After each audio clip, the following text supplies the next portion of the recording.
আমি অনেকক্ষণ ধরে তোমাকে দেখছিলাম 14 বার তাকালে ওদিকে যে ট্রেন আসছে কিনা। জরুরি কিছু? জরুরি বলেই তো ট্রেন আসছে। তোমার সাথে কথা বলে মনে হচ্ছে তোমার সাথে গল্প করলে বেশ জমবে। গল্প করার সময় আমার নাই, আমি আমি আসলে খুব সিদ্ধান্তহীনতায় ভুগছি। আচ্ছা ভাইয়া, আপনি আমাকে একটু উপকার করতে পারেন? শুনি আগে তোমার কি প্রবলেম। আমাকে কিছু টাকা ধার দিতে পারবেন ভাই? হ্যাঁ, আমি সময় মতো ব্যাক করে দেবো। 600 টাকার মতো আছে, আমি সেটা তোমাকে দিয়ে হেল্প করতে পারবো। একটু অপেক্ষা করবেন, আমি একটু আসছি। হ্যাঁ শিওর।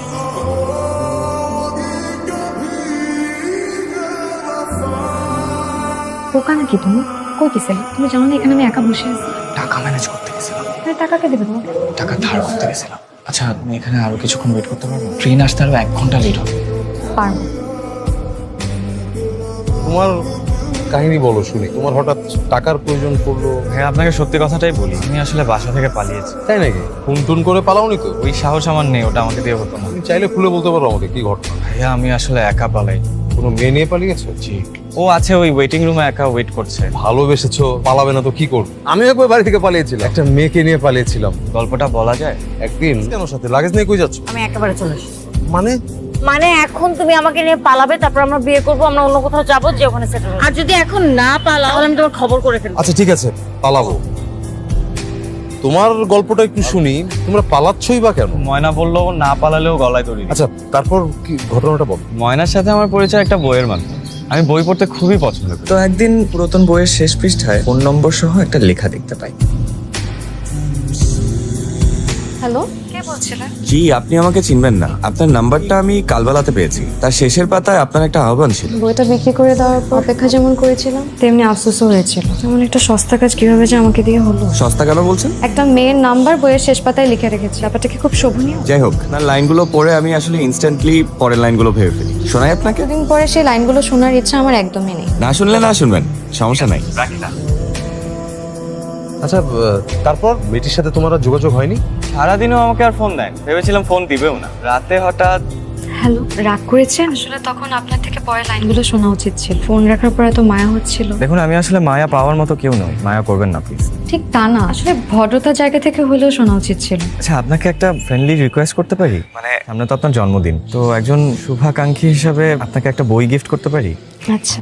আমি খুব নস্টালজিক হয়ে যাচ্ছি জানো। আমারও অতীতের সব কথা একে একে মনে পড়ে যাচ্ছে। দ্বিতীয় না ঠিক তোমাদের মতো খুব ছটফটে স্বভাবের ছিল। মজার ব্যাপার কি জানো, ওর চোখে মুখে সবসময় একটা মায়া কাজ করতো আমার।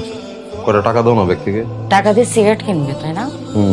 তোমার সিগারেট খাওয়ার জন্যই তো আমার টাকাগুলো রাখছে, তাই না? নাও সব টাকা। সিগারেট কিনে রাস্তায় ঘুরতে থাকো, ফুকতে থাকো। আর বাবা, নতুন একটা জায়গায় এসেছি, কয়েকটা দিন তো সময় লাগবে। আমি তো কাজ খুঁজছি, তাই না? আমার কাছে কিন্তু মনে হচ্ছে না তুমি যথেষ্ট চেষ্টা করছো। ওটা আমার মনে হচ্ছে কি আমি ভুল করেছি।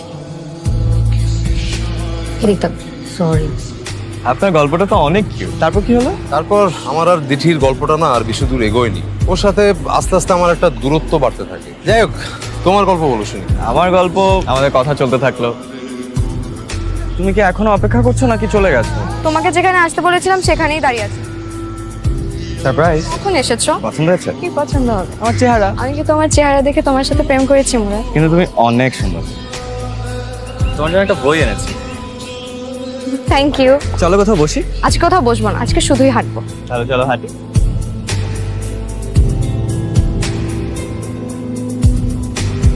আচ্ছা, তুমি তো পরশু যাচ্ছ, কালও আমরা দেখা করি। সেটা আমারও ছিল, সুযোগ করে দেওয়ার জন্য থ্যাংক ইউ ময়না। চলো।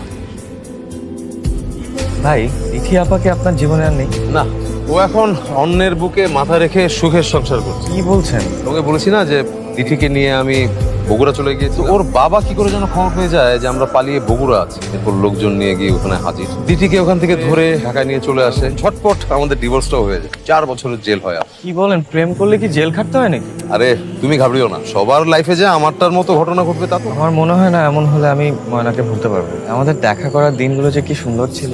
কি অবস্থা তোমার? এমন দেখাচ্ছে কেন? গোসল করে ফেলছি। গোসল করে ফেলছো নাকি বৃষ্টিতে ভিজে গেছো? কি ভয়াবহ অবস্থা। মাথা মুছছো? রুমাল কই? রুমাল তো নাই। রুমাল থাকবে না পকেটে? একটা কিনে দিও। রুমাল দিলে ঝগড়া হয়। এই চলো, আজ সুপারমার্কেটে যাবো, তোমাকে একটা টি শার্ট আর প্যান্ট কিনে দেবো। আচ্ছা শোনো, আজকে কিন্তু আমরা একসাথে খাবো। খাবো দুজন প্রিয় মানুষ পাশাপাশি বসে খাচ্ছি। শুধু কি প্রিয় মানুষ নাকি প্রেমিক প্রেমিকা? ইস, প্রেম করতে লজ্জা লাগে। লাগে না, চলো। চলো চলো। এটা কিন্তু ভালো লাগছে, এটা ট্রায়াল দাও।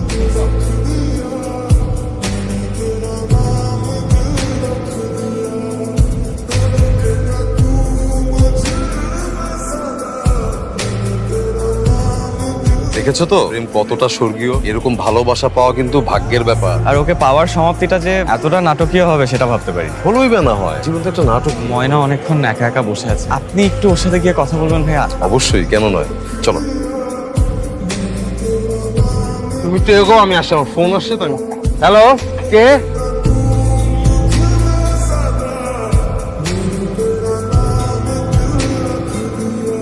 আমি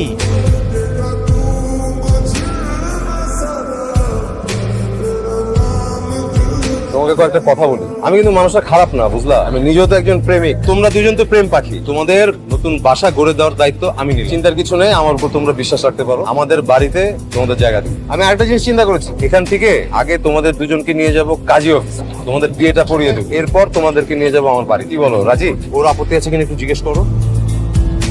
মা, এটা কে? এটা শাহানা না? তুই শাহানাকে কোথায় পেলি? মা, তুমি কাল রাতে যখন কল দিয়েছিলে তখন আমি ওদেরকে পেয়েছি। কি বলিস?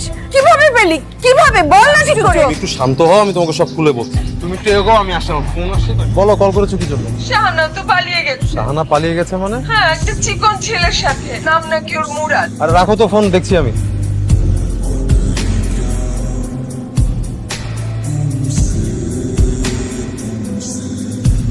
কি হয়েছে?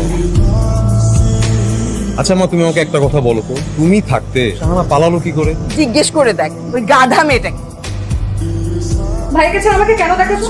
তুমি জানো না ভাইয়ের কাছে আমি বিয়ে করবো না? চুপ থাক, সাবিরের নিজের খবর নেওয়ারই সময় নেই। আর ও যদি কোনোদিন না আসে, তুই বিয়ে করবি না? না করবো না। তা চর মারবো, ফাজিল কোথাকার। ভালো মতো সাজ। আর সাজতে হবে না আপা, মেয়েকে তো আমরা আগেই দেখেছি। আমার দেখাই সবার দেখা, মেয়ে তো আমাদের সবার পছন্দ। আমি সবার সাথে কথা বলে 26 তারিখে ডেটটা ফাইনাল করতে চাই। আলহামদুলিল্লাহ। আসেন আমরা কথা বলি।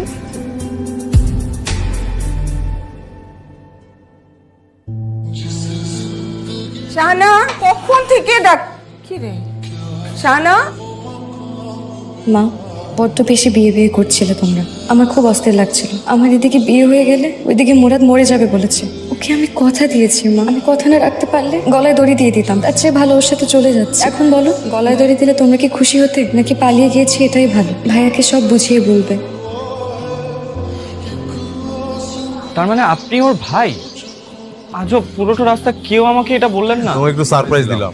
আমরা দুজন আপন ভাই বোন। মা, আমি না একটা কাজ করে ফেলছি, কিছু কিন্তু বলতে পারবে না। আমি ওদেরকে নিয়ে আসার সময় কাজী অফিস গিয়েছিলাম, ওদের দুজনকে বিয়ে দিয়েছি। আগে না হলে বলে দেখতো যে আমরা রাজি হই কি হই না, তারপর পালাতো। আর আমরা কি রাজি হতাম না? এই সমস্ত গাধা ছেলে পেলে কেন আমার পেটে হয়েছিল আমি তো বুঝি না। ওরা তো দুজন দুজনকে ভীষণ ভালোবাসে, আর সংসারটা তো ওরাই করবে। আমি, তুমি কিংবা বাবা তো করবো। ওদের বোঝাপড়াটা ওদের মধ্যেই থাকুক। এখন বলো তোমরা দুজন রাজি কি না?